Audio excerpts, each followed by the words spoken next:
Hi guys, welcome my YouTube channel. र आज पनि उपस्थित भइसकेछु न्यू टपिक्सका साथ। र आजको यस भिडियोमा चाहिँ तपाईलाई चाहिँ बिल्कुलै न्यू कुराहरु चाहिँ सिकाउन गइरहेको छु र तपाईलाई लागेको कुराहरु चाहिँ यस भिडियोमा चाहिँ कमेन्ट गर्न सक्नुहुन्छ। र आजको यस भिडियोमा चाहिँ डिजिटल मार्केटिङ कसरी स्टार्ट गर्ने, ब्लग कसरी क्रिएट गर्ने हैन, तपाईले चाहिँ इच एन्ड एभ्री कुराहरु चाहिँ कसरी सल्भ गर्न सक्नुहुन्छ। र हरेक व्यक्तिलाई जुन चीजको आवश्यकता छ त्यो चीज प्राप्त गर्नको लागि तपाईले कतिको स्ट्रगल गर्न सक्नुहुन्छ। हरेक व्यक्तिलाई फाइनान्शियल स्ट्रगल गर्न अत्यन्त जरुरी छ।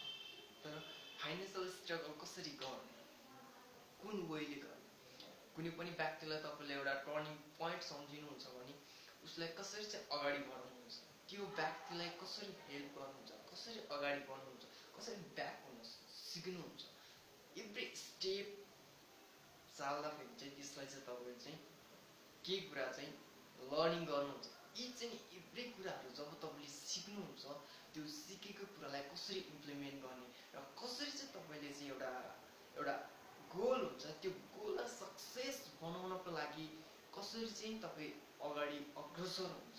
हरेक व्यक्तिको लागि एउटा न एउटा चीज एकदम महत्त्वपूर्ण हुन्छ। त्यो चीज के हुन सक्छ, हरेक व्यक्तिले एउटा न एउटा ड्रिम्स देखेको हुन्छ। तर त्यो ड्रिम्स पूरा गर्नको लागि कस्तो किसिमको एक्टिभिटिजहरु गर्न छ अहिलेको समयबाट जुन चीज तपाई सोच्नुहुन्छ त्यो चीज प्राप्त गर्नको लागि तपाईले कतिको टाइम दिनुहुन्छ, कतिको स्किल डेभलप गर्नुहुन्छ र त्यो चीज प्राप्त गर्नको लागि कतिको स्ट्रगल गर्नुहुन्छ। स्ट्रगल हुन जरुरत छ जुन चीजले तपाईलाई त्यो चीज प्राप्त गर्नको लागि एकदम हेल्प गर्छ। त्यही भएको कारणले यो स्टेपहरु फलो गर्नुस् कि तपाईले चाहिने जुन चीज हो त्यसलाई हरेक दिन सम्झिने गर्नुस्। जुन चीज प्राप्त गर्ने हो त्यो चीजलाई दिनमा 100 चोटी सम्झिनुस्। जुन तपाईले सोचेको समय र त्यो चीजको समय कतिको डिफरेन्स छ त्यो डिफरेन्सलाई क्याल्कुलेट गर्न सिक्नुस्।